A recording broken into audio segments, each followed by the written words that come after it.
Hello, everyone. Welcome to the Submarine History 1000 subscriber super spectacular special. I am your host, Steve Bopple, call sign Haiku. And today I'm going to be having a chat with Matt Hamacher, call sign Stoss.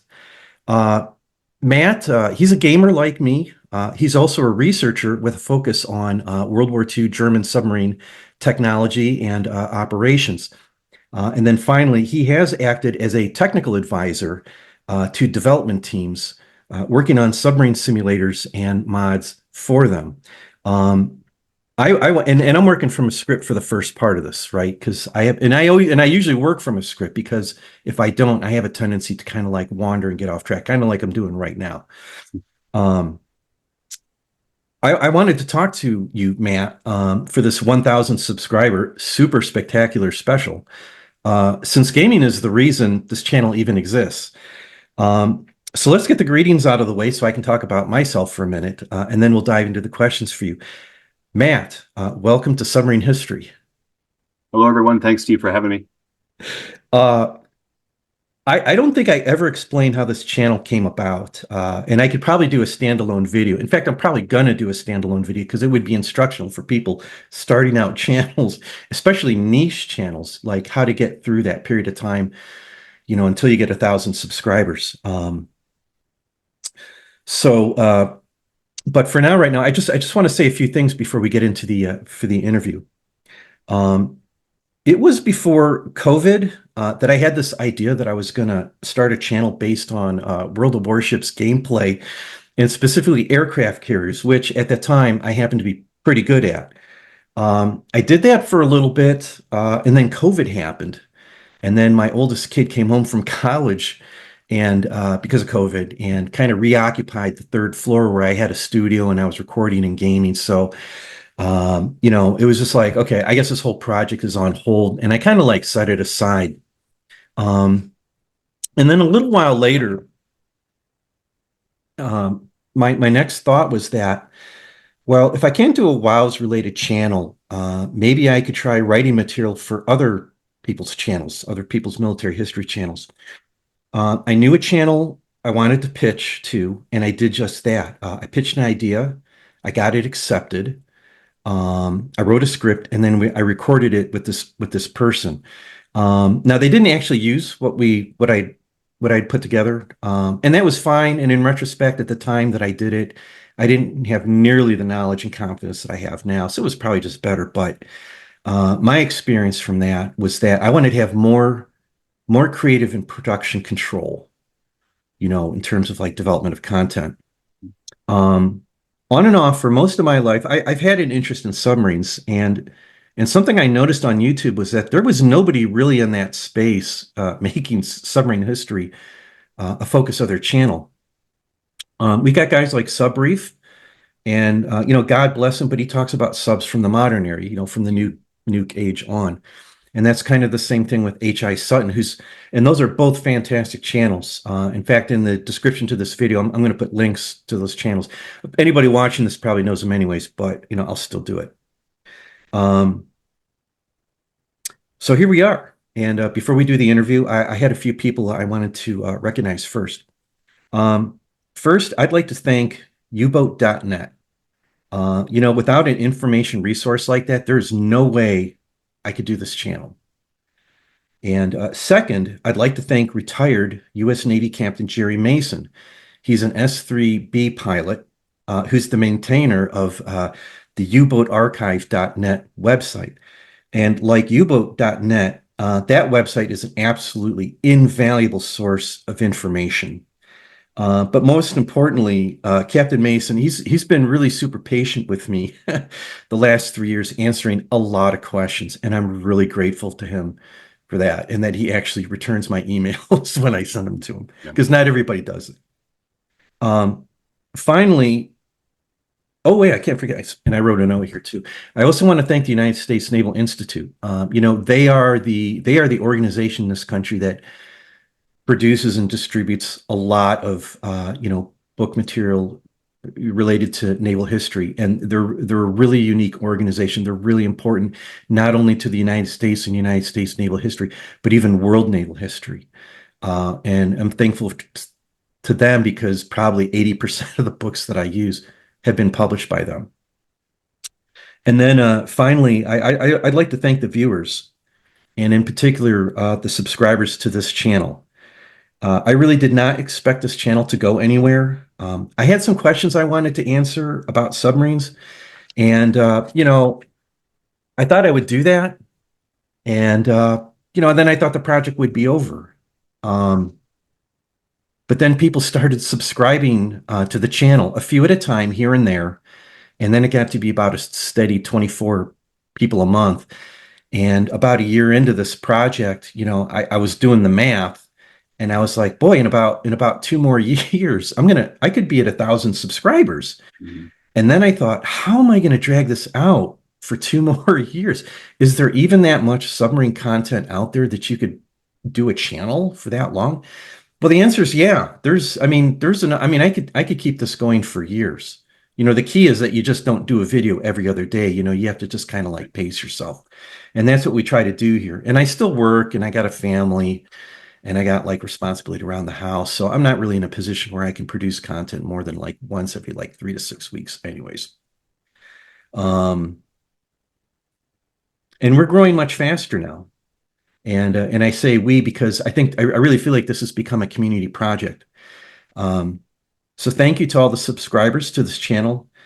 It's been an amazing 3 years, and you've made it like that for me. And through some really difficult periods for me. I lost both my parents in the last 3 years, and there were days I was in a really bad place mentally. And at those times, I might get a bunch of subscribers out of nowhere, or someone would leave a comment like, "Hey, I really appreciated the content," or "I really liked what you did." And those were moments when I was, like I said, I was in a place I was really feeling down and depressed. And man, it's amazing how that when you get recognition from people, it's really powerful. And it's been uplifting to me, and I really appreciate that, and I'm very humbled by it, and I'm grateful. So thank you. Okay, so enough of that. All right. So Matt, you're an American. Uh, I don't believe you have any roots to Germany, but you speak fluent German, and Right. you're this figure in a very niche gaming space, which is submarine simulators. When you were growing up, did you see yourself as this person who would be seen as an authority on sub sims and U-boats? Like, how do you get to that place?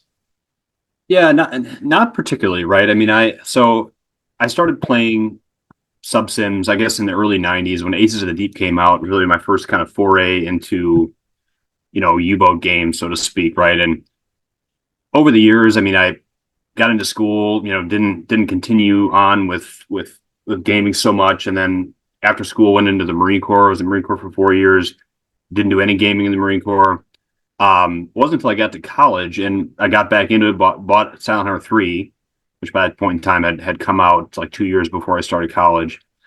And, I'd done a lot of reading on the subject, but very more surface level. And when I say surface level, I mean um, sort of, Battle of the Atlantic focused, high level subject matter type of not in depth technical stuff. At that time, that was really kind of my focus. And, that kind of supplemented the whole Silent Hunter 3 thing because, you can kind of immerse yourself in the environment of the game because you know the history and all that. Um, I would never have envisioned myself getting into like things like technical details in technical minutia. I'm not an engineer. I'm an accountant by trade. It wasn't really until later that happened. So to answer your question, no.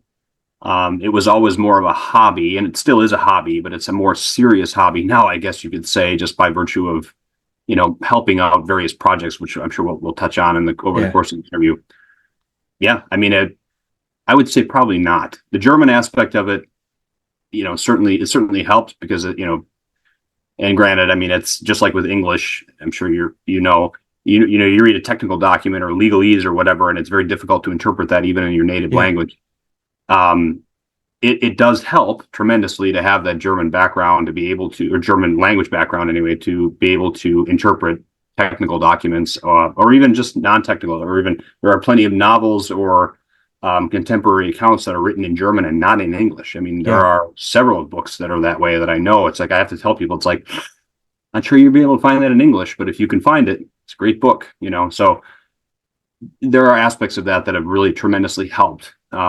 So that's encouraged it as well to keep studying it. To be able to read stuff in the original German is tremendously helpful. No So translation errors or anything like that to worry about. yeah. So was it the case that like when did you start learning German? So it's kind of an interesting history with my German. So both of my parents are of German heritage, but I mean my family came over in around 1850, right after the 1848 revolutions in Germany, a lot of upheaval and unrest. We think that that's probably the impetus for them to move over here. Wisconsin. So I live in my wife and and kids live in Waukesha, which is just west of Milwaukee. But I'm originally from Yeah. the Madison area, Madison, Okay. Wisconsin, and that's where my family settled. A lot of people from the same region around Cologne came right around the same time. A lot of them were on the same ship, which is kind of weird. But no, so my parents don't speak German, despite the heritage. I mean, it's a Yeah. long way in the past. But I might have expressed interest when I was, I don't know, 8, 9 years old at some point in time, or they encouraged it or whatever. But we had a good family friend who's a German lady, German by birth, who's over here and teaching at the technical college, teaching German at the local technical college in Madison. And she sort of became like my third grandmother in a sense, where I found myself over there all the time, and Yeah. we would only speak in German. And she was, typical German fashion, loved to hike. She lived right behind a huge park. So it was like, Yep. she was, already then she was of an advanced age, and she'd be like, oh, now let's just go take a walk through the park. And we'd like cross country ski. Just amazing. She was just an amazing Yeah. woman. And just by virtue of immersion and by virtue of my age, I could learn it almost like a native learns it, in a Yeah. sense that I don't really have an accent. If I speak German, I'm not, and again, I'm not trying to say I'm gifted or anything like that. When you learn a language, my wife is a linguist. Okay, so she'll tell you all Okay. about it. But if you learn a language early enough, your mind is able to sort of pick it up, and you're able to mimic like a native mimics, like you learn your own native mother tongue. Yeah. So I was fortunate enough to be able to start early enough to where um, that was the case for me. And so now the question is like, how do you maintain it? Well, Marine Corps, it's like I would call her, and to maintain my German. Yeah. College, I got in with the German program, so we would have a Stammtisch, like a regular table, like drinking table or whatever, in the bar that was at the college I went to, and friends who speak it and whatnot. And now I maintain it through the Discord, through our Bootskunde Discord, which Yeah. we'll Yeah. We're touch going to on. talk about that. Yeah. So Uh, so yeah, I mean that was kind of the history of German with me. A little kind of a weird, random history, but I mean yeah. how it worked out. But it worked out in the end, obviously. So I don't use it professionally, but I use it certainly with Yeah. U-boat stuff. And for the viewers, we're having this conversation about German because when you look at the space, out there of submarine history, there's a couple big blocks. Okay. One, there's the U.S. development and implementation of submarines from 1900 with John Holland. Right. And then you have the German implementation and development of submarines, from the 1800s through World War I, World War II. Now, obviously, Japan, I think, is another big one. Yeah. And I'm going to say this, and I don't take it the wrong way, people out there. To a lesser degree, Italian and British, Right. Dutch, and some other countries, and not because and I don't say to a lesser degree, only because when you look at the roles that they played in the wars, like the U.S., the Germans, and the Japanese, they kind of like the lion's share. Yeah. Absolutely, did the British do great things? Yes. Did the Dutch do great things? Yes. So, and the Italians had success too, but they're not, it's not quite the same. So in this, when you're working in the space of history, it's actually useful to know German. Yeah. Um, and I'm not really gonna go off and talk about this because again, this could be another episode, but my parents are German. They came over to the United States after World War II, and I grew up, they settled here in Cleveland, Ohio, and I grew up on the West Side. And there were a lot of Germans who had immigrated after the war, and we were like in our own little German bubble. Yet I don't speak German, Mhm. and the reason for that is I have one brother who's 5 years older than me, and my parents, when he was born, my parents did speak German to him in the home environment, and actually when he enrolled in American school. It actually caused some developmental issues. Him having like spent, since a little kid, actually like just speaking German. So when I was born, my parents just decided, we're just going to speak English. And I probably like a lot of my cousins and stuff. I took like a year or two of German, like in junior high, and just living in America and having American friends and stuff. It was hard to keep up with it. So for me, actually today, like you can go to like Jack. Malman Showell's original German language books, and you can read them about what he's written about submarines. He's such an important figure as it relates to U-boats. What I have to do, I have to find a PDF. I have to strip the German language out, like into a Word document, and then I have to run it through a translator. Which and I'm grateful that you can even do that today. 10 years ago, Right. that really wasn't a possibility. Um, now, Now you have your own YouTube channel. Tell us about that. Yeah. So, and it's a little haphazard, right? And it's certainly irregular. I mean, I don't upload new content to it. I was much more regular with it maybe 2 years ago or so. With three kids now, and like I do my own research. Yeah, I'm trying to put the skeleton of a book together about the Type 9C. It's just, and with work and everything like that, it's just very, very tough. Like you mentioned, I yeah, mean, and you're getting it out of, possibly every 3 to 6 weeks. Where I mean, it's been a long time since I've uploaded something to YouTube, but it's primarily gaming focused, right? I mean, it's almost exclusively U-boat stuff. It is exclusively U-boat and stuff. it's kind of like tutorial type stuff, like Yeah, yeah, how to yeah. use the That's TDC and yeah, yeah, exactly. So what I would do is leverage some of the historical knowledge, procedural knowledge, technical knowledge that I gleaned over the years as it's relevant to gameplay, and try yeah, to teach those methods, if you want to call it that, in the game, in various games. So yeah, I would do that with, Silent Hunter series. I did that with a bunch with Wolfpack as well, a couple with U-Boat, and then my most recent stuff that I put up there was I started doing an interior tour of when Wolfpack released. So Wolfpack by Usurpator Games, been in development since maybe 2016. It went into early access in 2019, I believe.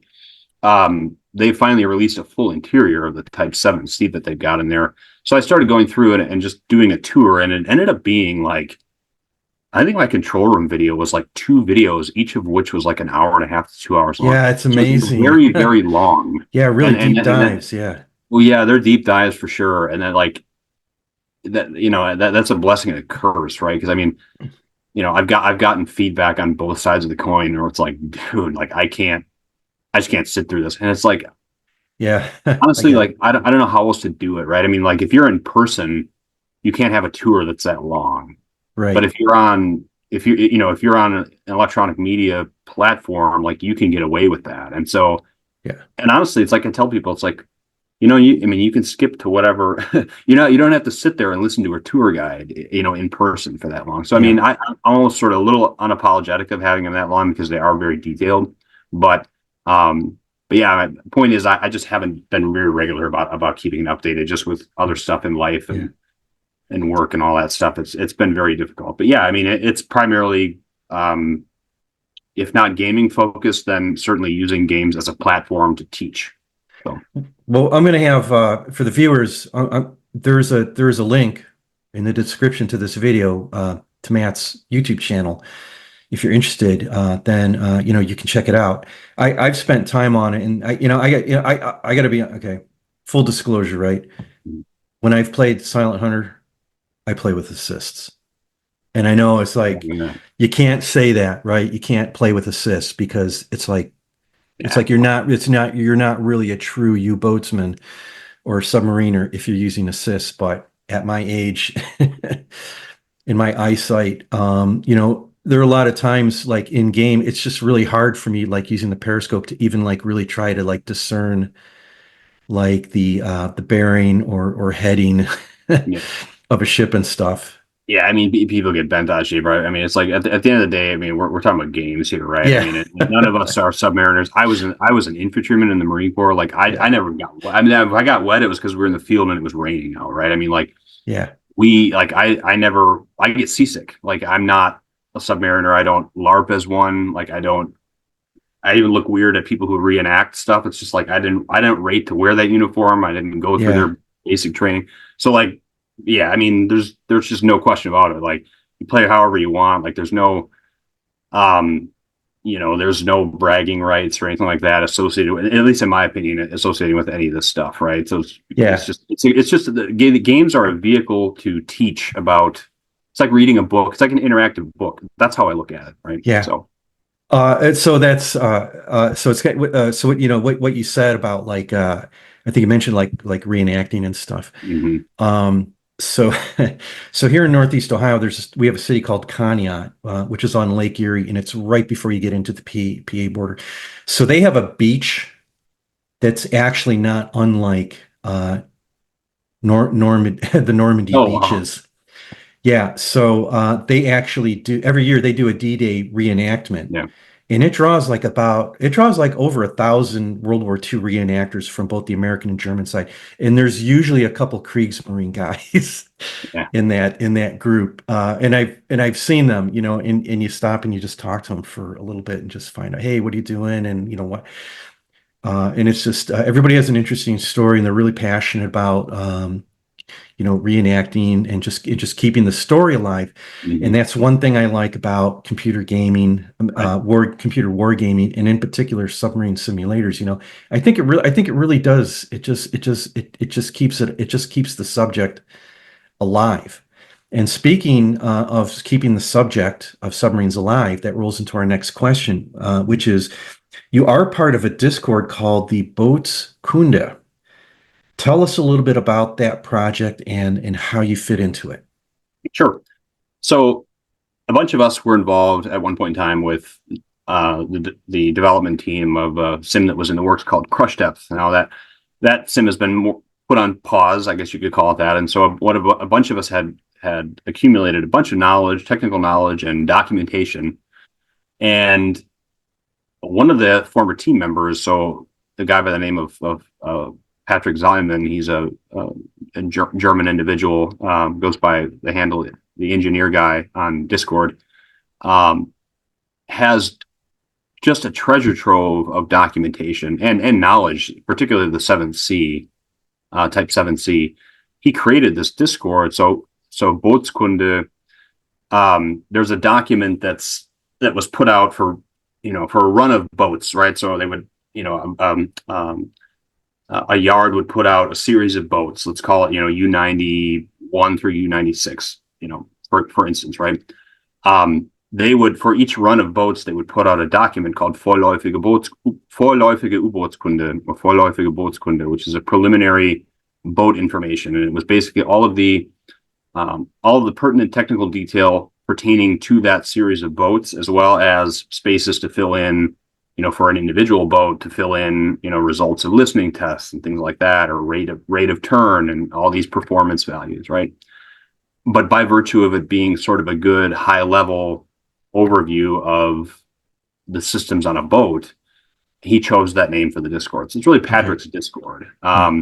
But the way I look at it is it's become a platform for a resource for people like developers or modelers meaning those who are making like physical models. Like we've got one guy who's sprucing up a Revel model to make it more, there are various inaccuracies with a lot of the big name, model makers as they relate to U-boats. So guys want to come on and they want to fix that stuff, right? So, they can come in there, look at plans, ask questions, or even game developers can come in and say, okay, we want to implement the fire control system. How did it work? We've got people on there who know that system, and Yeah. who have studied it just by virtue of being interested in it, right? So all free of charge and all that. I mean, we're just doing it basically out of a labor of love. But yeah, I mean, my role has been, I was originally part of the Crush Up team, moved over. Patrick pinged me and is like, hey, got nothing better to do as far as U-boats are concerned. I started a Discord. It's strictly research focused. So I joined it and kind of became another admin of it. And, like I said, I mean, we've been pulling in, like I'll actively, if I see somebody who's developing a game, and even if it's like, we got a guy who's making um, there's a handheld platform called Playdate. It actually reminds me of an old school Game Boy, like the original Game Boy, right? Um, and he's making a U-boat game on it. And I reached Okay. out to the guy on Twitter. I was like, I know like this is probably way beyond the scope of what you're making, but like it might be helpful to you to come on our Discord and ask questions. And sure enough, like he's been modeling, and now it's very pixelated, right? Because that's the platform. But he's been modeling like the dive station on 995, and by God, it looks exactly like 995, and he's asking questions about little details. So it's like, we view ourselves as a resource for developers and modelers to come together, ask technical questions. I also post the results of my like 9C research, U505 research and whatnot there. It's a repository for me to, kind of store that information, and, as an ancillary benefit, people who are in the Discord can, Yeah. learn from it, read it or whatever, enjoy it. And so that's really what it is. I mean, it's just something free time, kind of stroking the hobby, and, and ultimately kind of, fueling my own research. Cause like I said, I want to eventually put some of this information into a book. How that's going to look, I don't quite know yet, but it's a work in progress. So Yeah. So you and I first met each other. It was through one of my, and I they're videos, but I call them briefings, right? Because in my mind, when I do a video, in my mind, I'm doing a briefing of about 15 to 30 minutes, and the target is a group of naval officers, some of who may know something about submarines, some who may not know anything about submarines. But everybody has kind of like this common background, which is why mhm. I don't spend any time explaining things like, the bow of the boat is up here and the stern is Right, down right, here, right? I'm assuming people who come to this channel have a certain baseline of information. right. But I had done a briefing on underwater endurance, specifically U-boats, and you had left a comment, and I don't think you were challenging me on something I said, but I think you were questioning it. You wanted to be sure. Hey, you said this. Is this what you meant? And I was like, yeah, and this is what I meant, and this is how I back it up and stuff. And it was fine. And you and I, we would occasionally talk.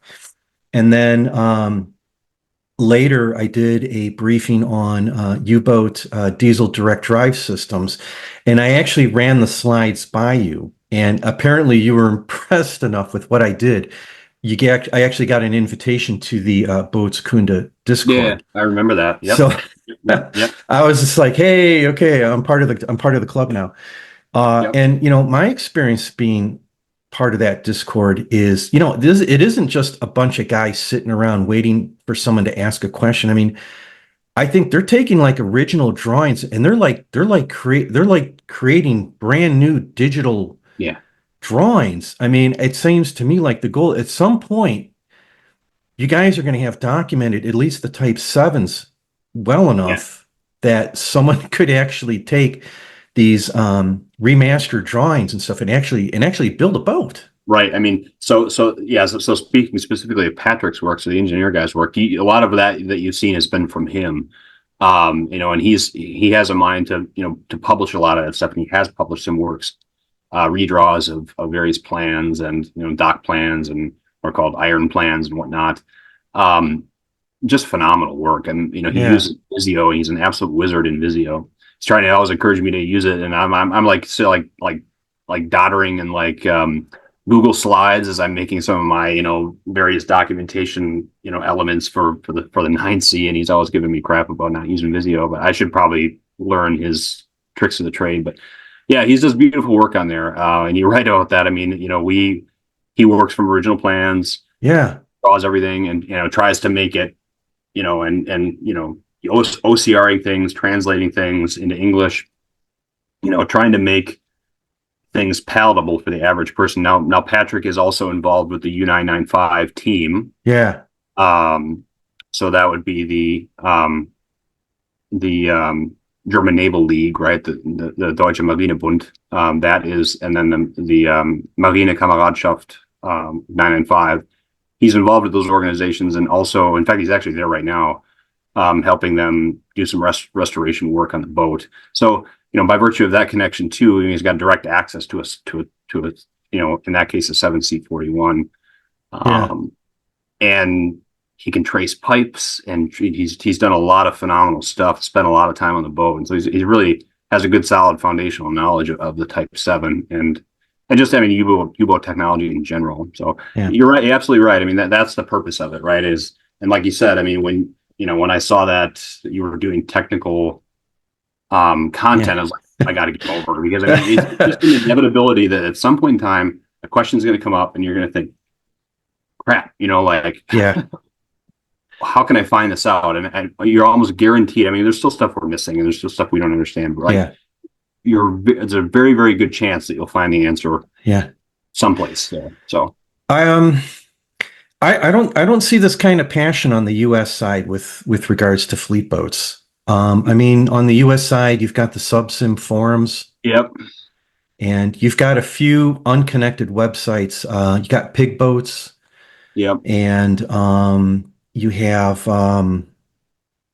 there's a museum on the West Coast.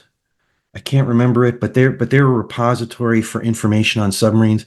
But it's not like Boats Kunda, and it's not like uboat.net.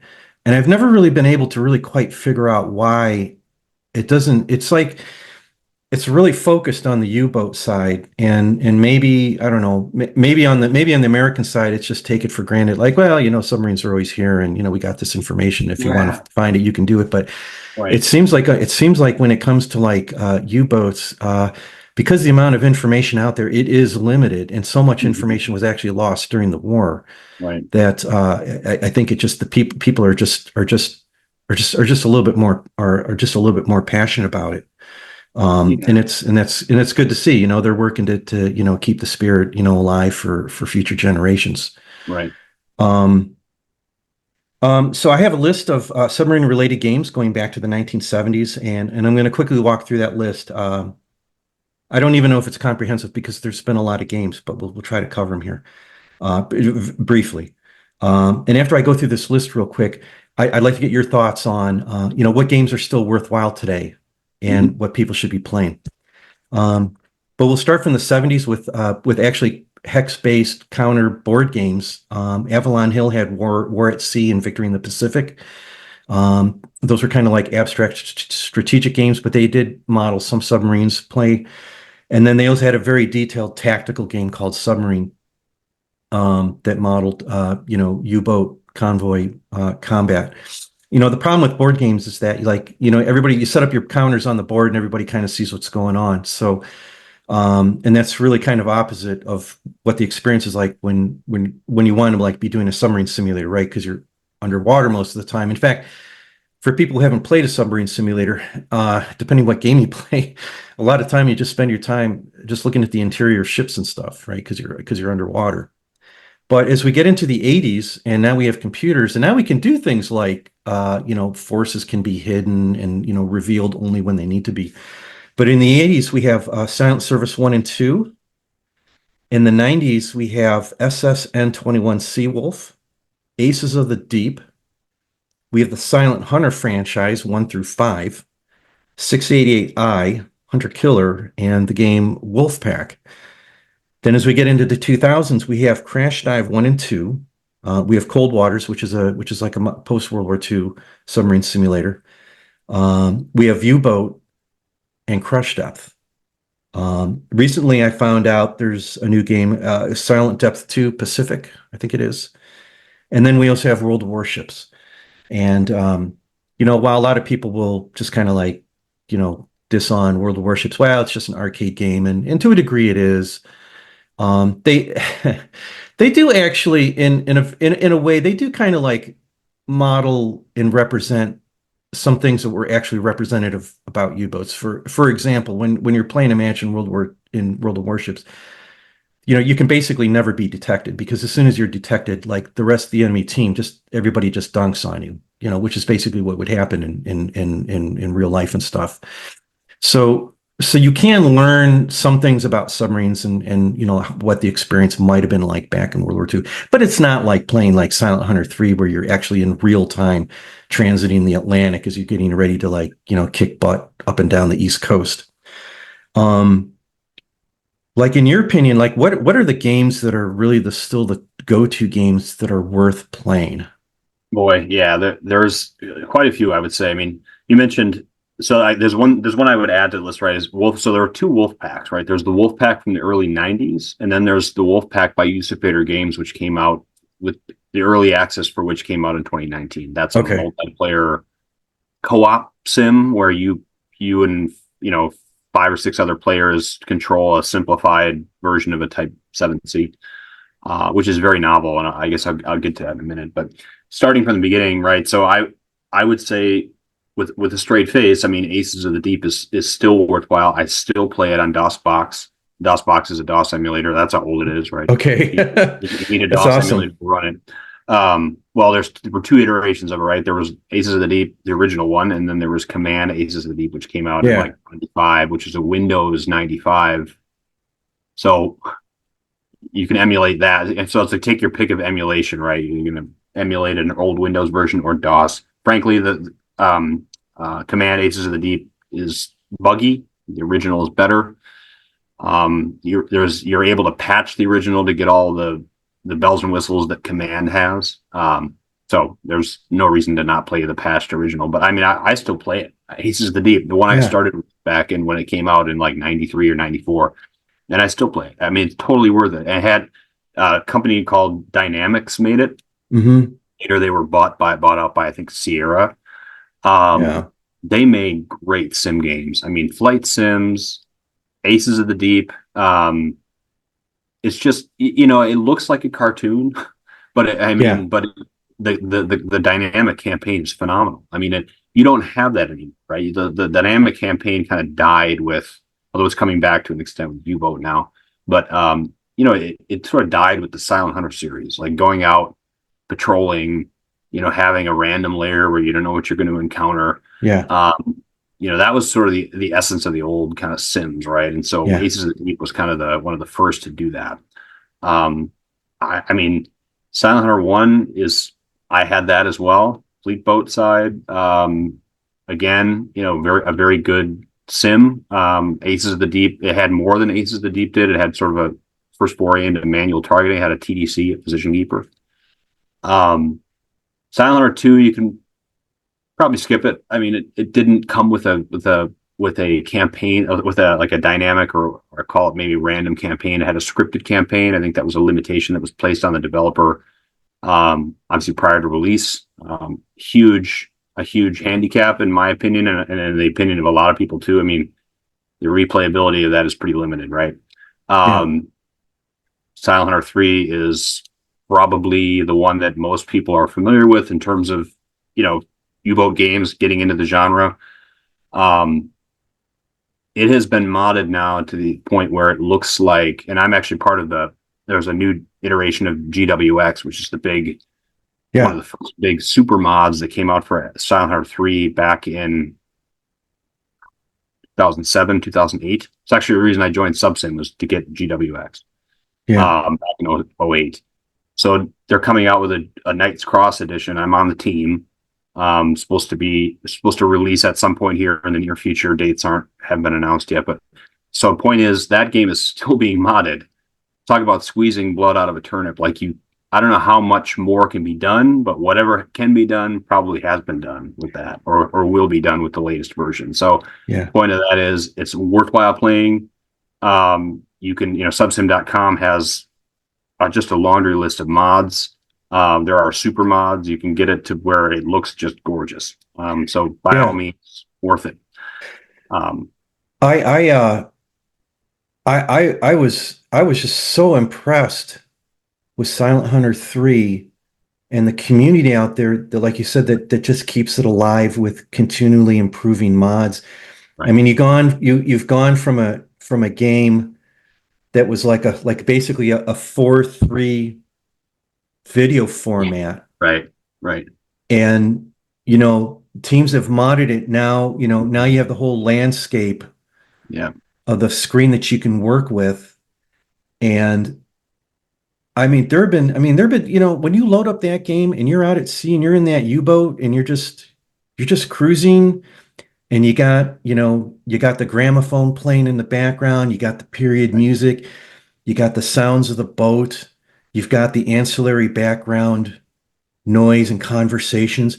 I mean, it is pretty immersive. It's tremendously immersive. Yeah. I mean, and there are aspects of it, and this is just, a function of the time it was developed and time period it was developed. I mean, there's functions of it that aren't realistic, right? I mean, there's Yeah, elements of the interior of the boat that aren't right and all this other stuff, but the point is it's immersive. It might not be, a one-to-one copy or realistic in the sense that everything is technically accurate, but it's immersive. And that there's a real distinction to be made there. You yeah, know, people tend to say realistic, but what they really mean, I think, is it's immersive. yeah, There are game developers have to, by virtue of the platform, take some creative license in some cases where it can't be one to one with reality, nor should it be. yeah, But the point is you feel like you're there, and you're yeah, communicating that. It's like reading a book. Again, it's like reading a yeah. novel, but you're playing, right? So Yeah, I used to do a lot with car racing simulators, and I even had a chance to talk to some professional racers about racing simulators and stuff. And there was one time I actually asked a driver, said, like, so when you're playing something like GTR, or today would be like iRacing, mhm. I would say, like, how close is that to the real thing? And they'll say, like, yeah, what they take away from a simulator is, okay, is the gearing of the car right? Like, as they know and understand how to drive a real track, is the digital car that they're driving, is that car doing the same things that they are familiar with the real car doing? And then the other thing they'll say is that when you drive a car simulator and you hit a wall, you just hit escape and you go back to the pits. Right, When you right, do that in real life, they'll say, like, it's this, oh shit, I'm going to die moment. right.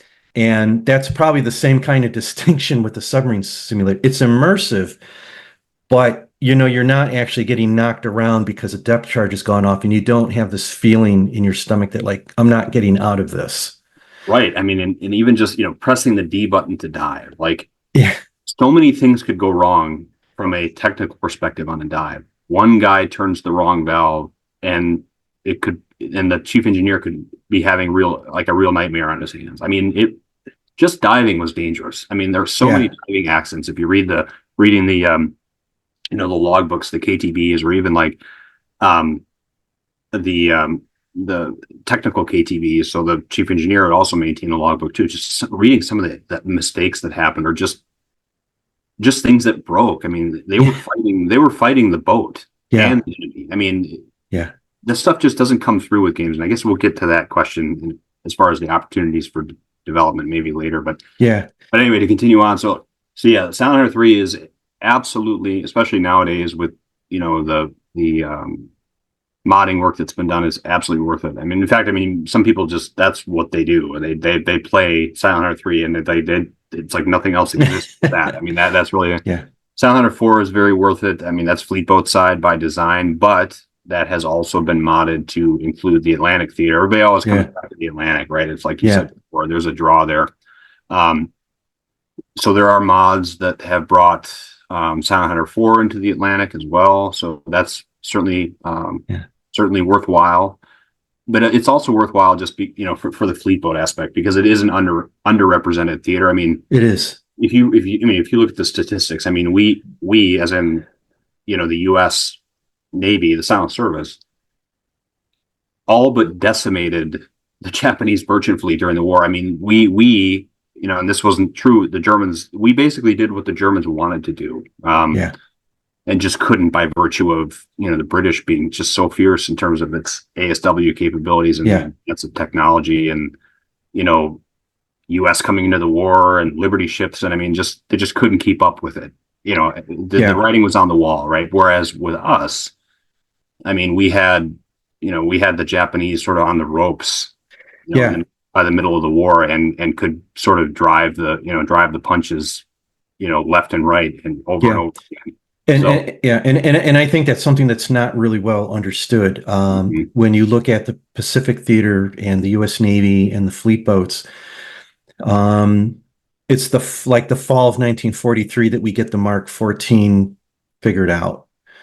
And as soon as we do that, you've got like a year when fleet boats just absolutely decimated Japanese shipping. And I think what people don't understand is that because fleet boats were so ineffective from the start of the war until the Mark 14 right, situation was resolved, I don't think the Japanese really saw U.S. submarines really as being a threat.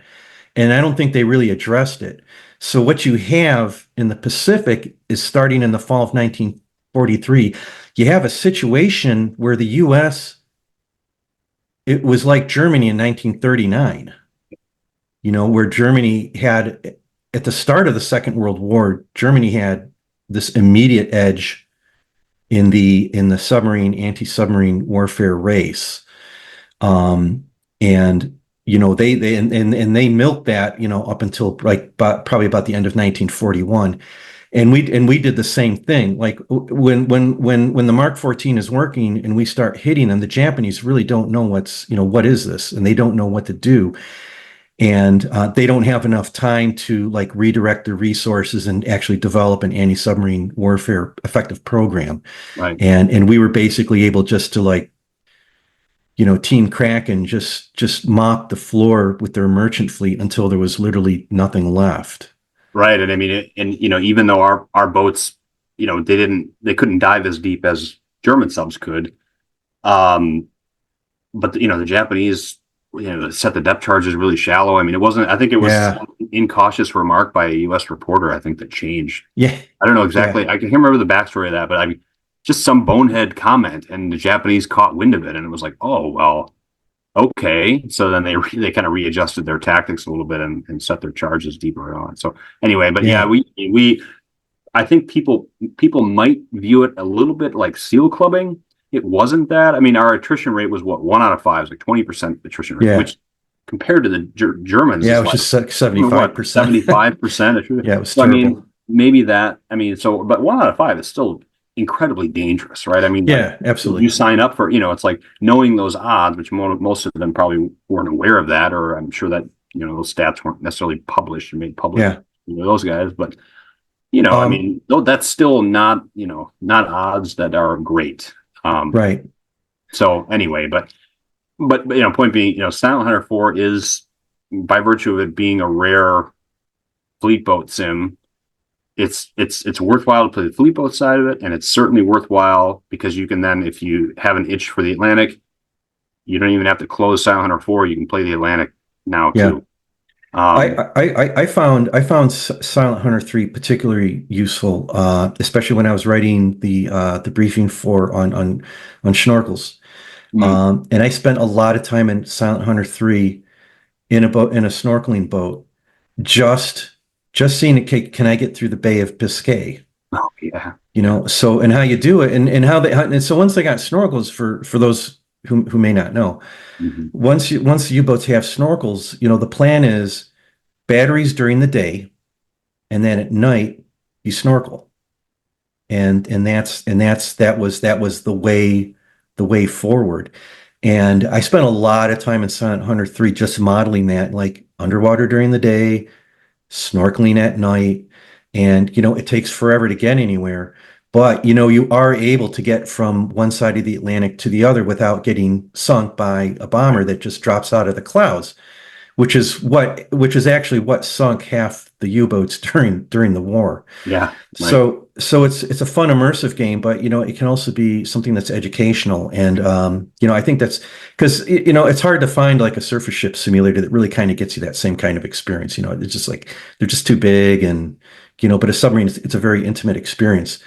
But we're talking about this. So let me ask you this. What do you think what do you think goes into a good sub sim? Or stated otherwise, what makes a submarine simulator good? Um, well, before we move on to the question, Okay. should I finish out the subsim Yeah. Oh recommendations? yeah, yeah, yeah, yeah, yeah, Yeah. yeah, So yeah. sound my personal favorite, Sound 105, modded with the Wolves of Steel. Still my favorite. Type 7 only, all the variants of the 7. It just ticks all the boxes. I don't know what it is about it, but I feature videos on my channel about Silent Hunter 5. I mean, that's my personal favorite. I will, of course, recommend that. The newer stuff, so we've got Wolfpack by Usurpator Games that came out, early access came out in 2019. That is a multiplayer co-op simulator. So, they've taken some creative license by virtue of the fact that you don't have, 43 men aboard. So some of the controls are simplified and, not 100% accurate, but I mean, they've made compromises to gameplay there, but it's a very immersive experience. Highly recommend that as well.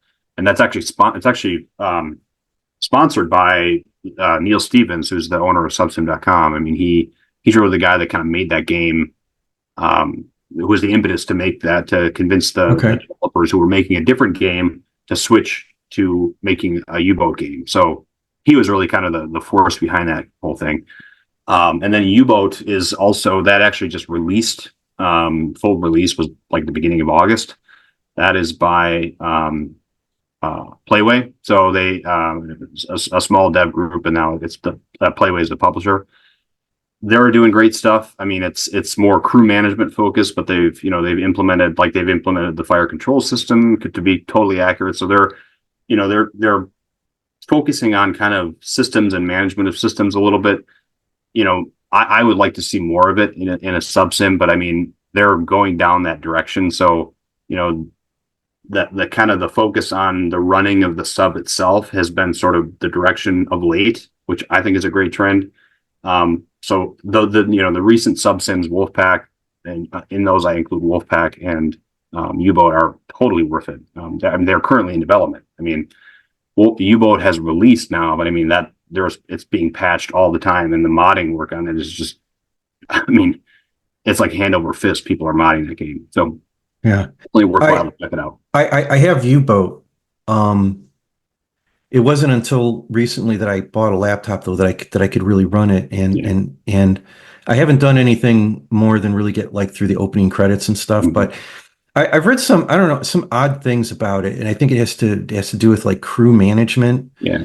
And I think there's some modeling in that game of crew morale and guys breaking Yeah. and you know guys maybe being put into like a quote during the game. You have someone who loses it and they've got to be like put into a brig or Mhm. restrained. And that gets, I don't know, that starts to get a little weird for me from a Yeah. from a simulator standpoint, because honestly, in real life, these guys were professionals. Right. Yeah. I mean, you were an infantryman. I was an engineer in the Army and the Navy. We all have our training. We're professionals. Um, is it possible that guys here and there, fail, you know, when the time comes? Yeah, sure, it Right. does happen. But I kind of get the sense that with you both, they're maybe making it more of an issue than it really is, and I don't really think that really does justice to the history of the guys. Yeah.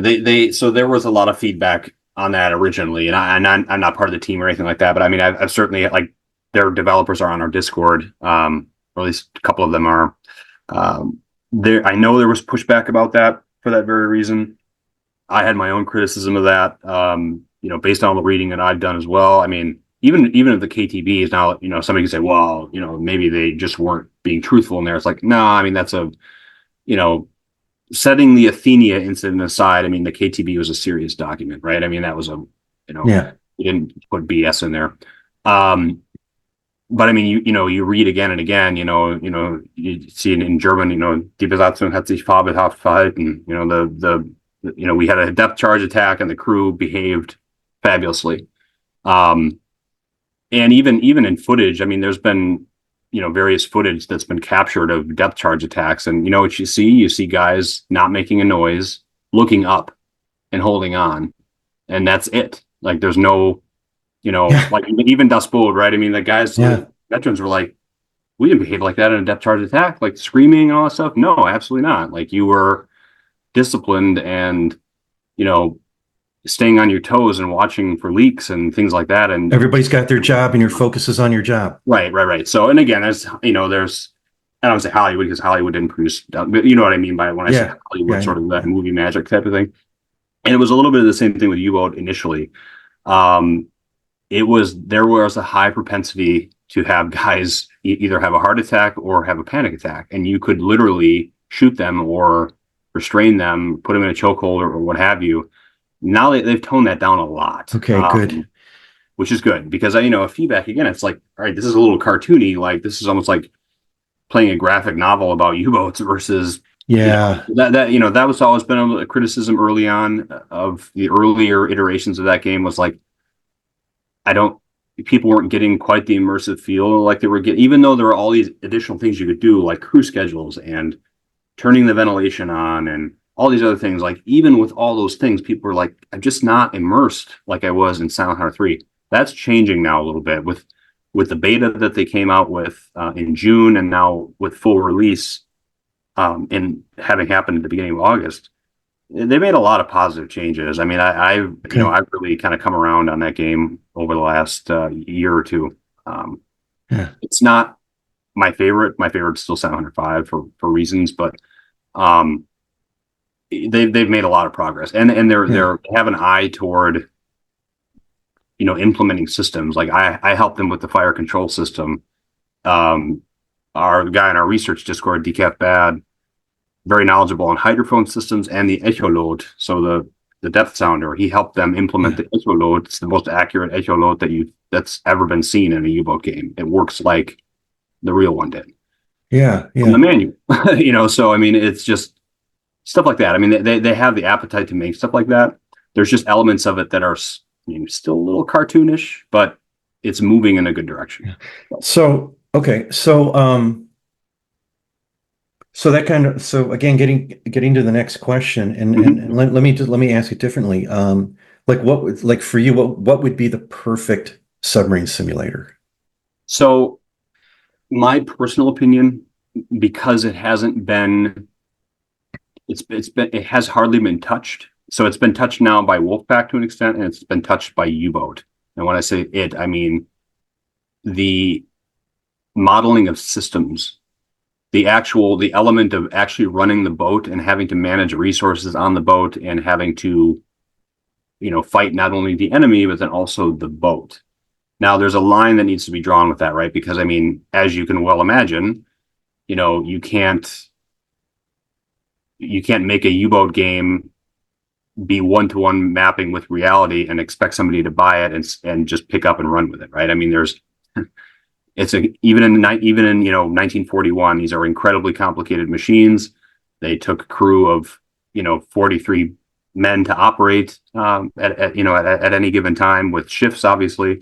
But I mean, these are men that are trained and machines that could go wrong at the drop of a hat. And so that being said, I still think there's a lot of opportunity to make gameplay elements out of the everyday running of the boat, and then also, use the technology and showcasing the technology as an avenue for teaching. So Yeah. when I was part of the crush depth team, now, we're about crush depth, it's been, the development has been put on hold to a certain extent. I still hang around the Discord there, and if anybody has any questions about technical aspects of this or that, but I was really sort of a consultant for that project for a while.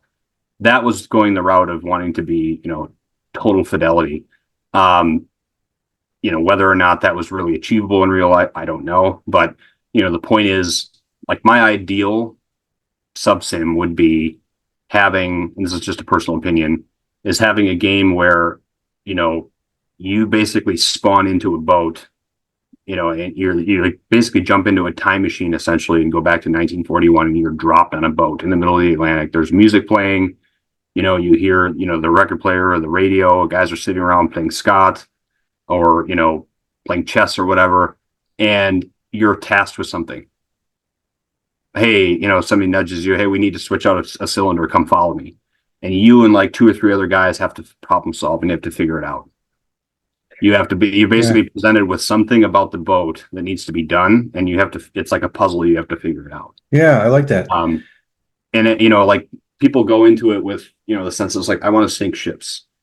And like my own opinion of that, like especially when I was with the crush tip team, was, at that point in time was there are so many opportunities to make gameplay out of things that were seeming like things that you would time compress through in the other games or that just didn't exist, right? So like the things that would be hypothetically existing in the background as you're time compressing, make those things interesting. Yeah. Uh, and not make it about, just slinging torpedoes downrange and sinking Yeah. ships. Because how many times has that been done, right? Right. So I spent like before I got really back into kind of sub sims and the genre, I was doing a lot of flight simming. And I tell you what, in flight sims, like those guys take that stuff deadly serious. I Yeah, mean, they do. Yeah. they want realism, they want fidelity, but again, you know, airplanes are much more accessible technology than submarines are, let alone 1940 submarines. So when somebody comes into a flight sim and they say, okay, well, I expect, this type of flight behavior, that's because they might have just been in a plane last week and experienced that very thing, right? And they expect it. Yeah. Whereas, submarine technology is much more esoteric, Yeah. and you're more apt to, more apt to just take the developer's word for it and say, okay, well, this seems right, even though it's not Yeah. close. And like, and that could be a whole other conversation, just like Right, how they model in game, like that interaction, like between, just like spotting between like U-boats and an aircraft. right, It's you could take the approach and just say, well, they have radar. So if it's within visual range, they're gonna right. detect you. But it's really not that simple. It's just like, well, how skillful is the radar operator? Mm-hmm. What are the weather conditions? Is the boat, is it snorkeling? Is it on the surface? There are Right, all these things. And like when I would be playing Silent Hunter 3, all that stuff is kind of in the back of your mind. And yeah, you don't necessarily really maybe know exactly the rules that the developer is following in terms of how they implement things. But I guess right. it kind of makes, the way I look at it, like submarine simulators, like if you're on the spectrum, like Asperger's, or if you're OCD, you're gonna love submarine simulators. Because I tell Yeah, you, you can just be out at sea and you can just mess around with the snorkel, just trying to maintain the right depth. right, And there's something very satisfying about that. And you don't even have to like find any ships or anything. It's just right, you're in that moment, one with the boat. It's right. not necessarily about like loss, fire a torpedo. Yeah, that's where I see, and I say like my personal opinion, what I would like to see, but honestly, I do see that as a direction, or the reason I say it is because Wolfpack exists. Now that's not a one-to-one simulation by any means, nor is it designed to be, by virtue of a sort of a truncated crew. I mean, you have a multiplayer crew, but it's not anywhere near what a watch on a U-boat would Yeah. be. Yeah. And then you've got U-boat, which has elements like you know turning the ventilation on or operating the fire control system and working these different aspects of the boat, or there's even buoyancies modeled in there. You know, you've got subsims now taking sort of developers dipping their toes into the technical aspects and trying to model those into the game and make content on the boat versus just like Yeah. a backdrop like it is in Silent Hunter 3. Like, oh, I could go into the control room and look around, but like none of this stuff works or like doesn't Yeah. work. It's not interactive, right? Right. I've got dudes standing there, that's my crew, and they do things, and like they're animated, but you're not having to, there's no consequences to something in the boat going wrong There's no Right. failures. There's no human error in the operation of the boat. That's where I see things going. Okay. And the barrier to that in the past has been, like I mentioned this before, like I can't. Things are inaccurate because they maybe have to be, and it's not necessarily that they have to be. It's also that the information just isn't there, either by virtue of it being extremely, esoteric information that the average person just doesn't know about, or it's because it's sitting in the the Bundesarchiv in Germany or some Russian archive, or Yeah. it's been destroyed. Yeah. Um, so the information is not out there. It might not be out there, or it's just not easily understandable. So they'll make an assumption. Yeah. That's changing now, and especially with respect to Bootskunde, like our Discord, our research group, you know, we're getting new documents in all the time. I mean, I've been going bonkers recently because we've gotten a bunch of 9C stuff in there, and I was like, oh my god, I'm like questions are being answered hand over fist for my own research. Like I'm thinking to myself, like if somebody were to model a 9C sim tomorrow, like man, I would go through the roof because like we could make that thing, we could make it Yeah. so accurate, it'd be great. Um, yeah, just a focus more on the boat and the technical aspects of the boat, and also things going wrong and having to fight not only the enemy but also the tech Yeah. and fight sabotage, fight, like U-505, like finding a dead dog in your drinking water tank. Oh, how'd that get there? You Yeah. know? So, We actually got into the next question. I was going to ask you like, where do you see subsims going in the future? And we're talking about that, and I see what you're saying, that the future is probably making it a more interactive experience with you, the player, and the boat itself, in addition to doing all this combat stuff. Something that I've been interested in, and it'll probably never happen, but um, for all of its faults, one thing I like about World of Warships is that from an artistic standpoint, their dev team, just their art department is just phenomenal. I mean, they do kind of make it an immersive experience, and like the U-199 and like the U-190 that they have in game, it's amazing. And I know why they picked that boat, because there is a German document on the U. It's a German technical document on the Type 9s, but the U-190 is featured in it. ah, And I think that's why the dev team for World of Warcraft, I think that's why they picked that boat, because they had all the mhm, imagery and stuff yeah, so they could model it. But yeah, for all that game's faults, I would kind of like to see something like I would like to see like it's like a World of Warships type game format where you just hop in and it's a 20-minute, 30-minute, maybe 60-minute match, but it's more of like an open world thing. And it's like, I'm going to jump in this U-boat, I'm going to leave port, and I'm just going to go out there, and there's going to be some AI controlled convoys. And maybe once in a while, I'm going to run into another player who's maybe in a destroyer. And I'm going to be doing this thing where I'm just kind of, messing around with an AI opponent, going wherever I want. And then occasionally I'm going to run into another human player, and then we're going to have this interaction. hmm And just because of the way the World of Warships is as a game, you don't feel like you're investing like Silent Hunter 3 is an investment. And I'm not talking about investment of money, but just it's time. You got to put time into the game to learn the fundamentals, to be able to play the boat effectively.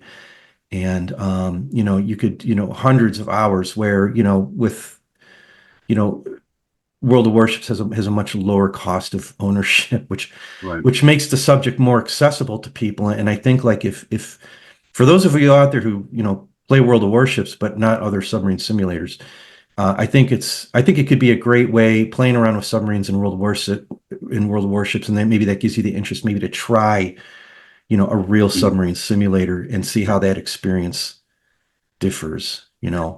Yeah, I mean that would be certainly be a fun game. I mean, it'd certainly be a game that I would want to try.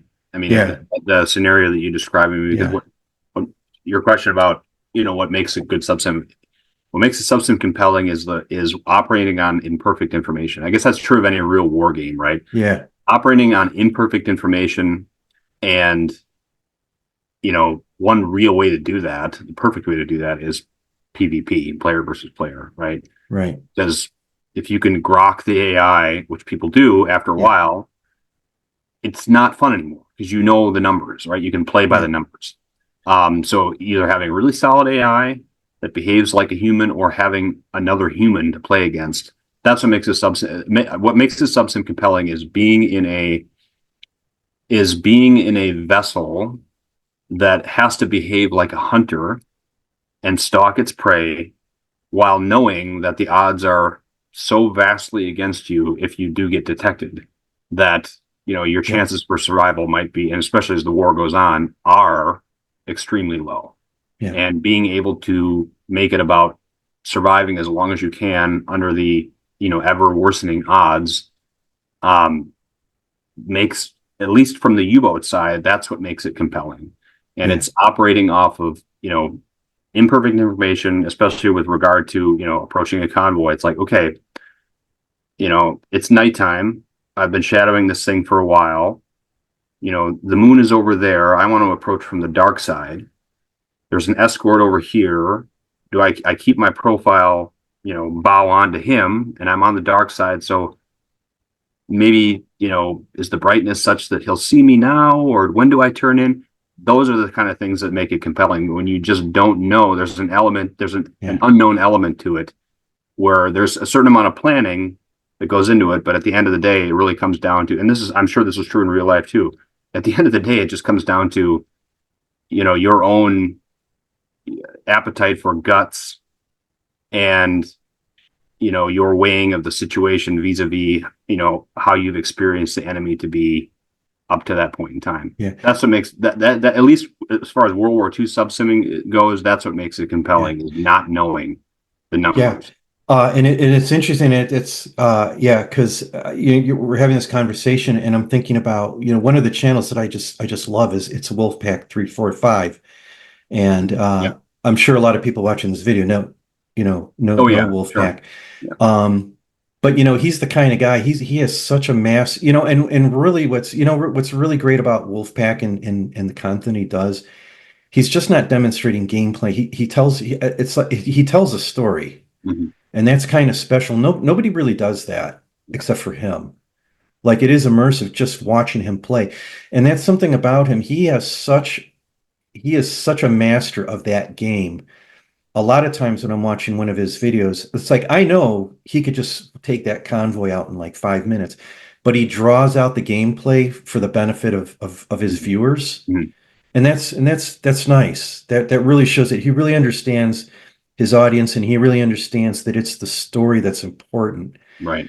Um, but also, I think he just understands the game mechanics so well. It's just whatever you throw at him, he's gonna beat it. And I think that kind of comes full circle to what you're saying. We need something more than it just being a combat simulator. We need these other elements brought into it just to Mhm. make the game, or to make the experience more Right. I immersive. mean, yeah, because like I said, I mean, you can figure out, unless you're talking about a PvP situation, which there's talks about, like Wolfpack has been, the recent Wolfpack game has been talking about making, a playable escort. It was done with what, Silent Hunter 2, I think was it could interface with what I think it was called Destroyer Command, where you could do, PvP, but um that has its problems too, right? Because like put it in the framework of Wolfpack, right? I mean, that's a convoy, a simulated convoy attack. You've got a playable escort, and by virtue of that person playing with you, they know a U-boat's there. Whereas in Mhm. real life, they don't know a U-boat's there. So Right. Yeah. so there's a little bit of suspended disbelief in the sense that you're not exactly simulating the mindset of an escort commander. um, that person in the game who's fulfilling that role in the game knows there's a U-boat somewhere, and he's just going to initiate a search right away and try to find it. Right. So Yeah. there's a little bit of that, but the fact that the subsim is compelling by virtue of it, operating on imperfect information. Really, the boat is the obvious to me is the obvious, you know, opportunity there. It's like Yeah. there are so many things that can go wrong. I mean, it's just you're literally sitting on, a 60 to 70 meter um, potential problem platform. I mean, there's things Yeah. that go wrong all over the place. I Yeah. read a um, a chief engineer's KTB, so a logbook of a Type 9B about a couple weeks ago, and I was just astounded how much was going wrong. I mean, one thing after the other was going wrong, and Yeah, they were literally fighting the boat. yeah, I had this kind of, I remember when I interviewed Aaron Hamilton in his book Night of the North Atlantic. A lot of that book is just documents just all the problems they had with that with Yeah, that U-boat. Like it was just the thing. It was like the thing was almost falling apart as soon as it left the shipyard, and it took a long time for that crew just to kind of sort out its problem. I think they eventually do, as I recall, as I remember it. But yeah, that whole reliability issue is just really, really, really huge, yeah, and it's and I kind mean of absent gameplay. Yeah. that type of thing has the potential to become very annoying too, right? It's like, oh, stuff's breaking. But Yeah. if you make gameplay elements out of it, like I was saying before, and make sort of a problem solving aspect to it, Yeah. where you the player are directly involved in the consequences of your actions, and you work maybe working together if it's a multi like a co-op type simulator. You and your buddies are working together to try to not only fix this, but maybe prevent it from happening for the rest of your session. Yeah. So there's incentive to actually, figure it out. You're trying to solve a puzzle, and it's realistic enough, meaning that the underlying concepts that you're working with are realistic enough where you've also learned something about, Yeah. how this particular thing works. Yeah. So I had and I think let's see. Yeah, we've been going like an hour, so we should probably wrap this up. sure. I want to kind of close it out with an observation, and that was I enjoy something one of my in fact it's the last question. And the question is, what is your YouTube guilty pleasure? Oh Let me man. tell you, I'll tell you what, recently one of my YouTube guilty pleasures has been listening to the unauthorized History of the Pacific War podcast with Seth Paradin and retired Navy Captain Bill Tody. And they did a Q&A episode, and Bill Tody made a comment that, like, yeah, do they even teach kids in school anymore about World War II? They probably don't. As we get further away from World War II, we're probably going to talk less and less about it in school. But I'll tell you what, you want to know what keeps naval history alive? It's gamers. Yeah. It's guys playing Silent Hunter 3. It's guys playing World of Warships, especially something like World of Warships, where it is kind of a little bit of an arcadey game. So you can just pick up the game and it's free, right? So you can just start playing it, and inevitably what happens, even if you don't know anything about history, you start playing the ships, you start getting engaged, and that makes you want to learn Yeah. about that real life ship. Hmm. And I went through this. I went through the same thing too. And I think that's really, say what, people say what they want about kids spending too much time in front of a screen. I will say that, there is, at least when it comes to like military, gaming, there is that connection you have between the game and real life and real history. And I think that's really great. And I don't really have any fear that 100 years from now, people aren't even going to know what World War II is about, because you're going to have a lot of people just because of their gaming experience. They're gonna know about these things, and they're gonna be people who've probably at one point or another have spent time really reading and diving in and learning about it, because Hmm. it enhances their own game experience. Right. So that's been my guilty YouTube pleasure. Tell me one of yours. Oh man, say I watch a lot of YouTube too. Like I don't, we have like we got rid of cable like at the house, and we just don't watch TV hardly at all. I mean, if we do, we'll beam up something on the smart TV on Yeah, the app that we've got on there, right? So I do watch YouTube a lot. Guilty though, like see you mentioned yours being but yours is history and like yeah. learning. So yeah. So is it really My guilty? guilty one is like a true guilty, like goofy off the wall ghost videos. Man, and I'm not talking about like the Ghost Adventures, like super cheesy ghost hunting shows, but like Yeah, there's ones that are like there's videos that will feature like, and I'm not on TikTok, right? But like they'll put like TikTok videos that, and these are legitimately, and I'm not like a like, oh, I believe in ghosts or like have theories about whatever. It's just entertaining to me. You know what I mean? yeah, So I get a kick out of those. That's a true guilty, that's a real guilty pleasure, sort of off the wall type of thing. But I mean, yeah, I do spend a lot of time with like engineering related videos as well, Yeah. just by virtue of since I've gotten more into the technical aspects of U-boats. I mean, I'll read a particular German document, you know, if I want to learn more about the main drain pump, it's a centrifugal pump. Well, how does that work? You know, I might go on to YouTube and just and watch a couple of videos about Yeah. pumps, and then I can line that up with what I've read in the period Yep. manual, and now it's starting to make sense to me. Yeah. So, so I'll do that too, but that's sort of a way to kind of help me in my own research, technical Yeah. research. So maybe that's not guilty, but I mean, I do spend a lot of time with that stuff as well. I find that pretty interesting. I would have been an engineer, and I'm an accountant by, by trade. I'm a CPA by trade, but in another life, I would have probably gone down the engineering route at some point in time. So, Yeah, and actually, so we're talking about this and actually, yeah. So actually, a more appropriate guilty pleasure for me would be there's a YouTube channel. It's called Chris's Red Hots, and it's a guy who runs a food truck, and he's got a storefront, and he just makes like gourmet hot dogs, and uh-huh. his thing is that he just has a GoPro on, and it's like this ASMR thing, like 45 minutes. He's got like 10 or 15 tops, and he's just slapping these dogs together, wrapping them up and getting them out the door. And it is kind of, I mean, I can watch it. I can watch it. I like to cook, so I can watch it for hours, which is not, which is not healthy because it actually makes me hungry. Um, Which I but do though. so I have that. Um, well, here we are. We're at the end of the interview, and we're at the end of the 1,000 subscriber super spectacular special for Submarine History.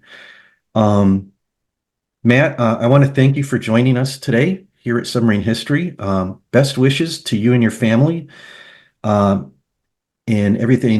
Best luck in everything that you do in your projects. And for everybody else, peace out. Yeah, thanks, Steve. I appreciate it. All right. Bye, everybody. Take care.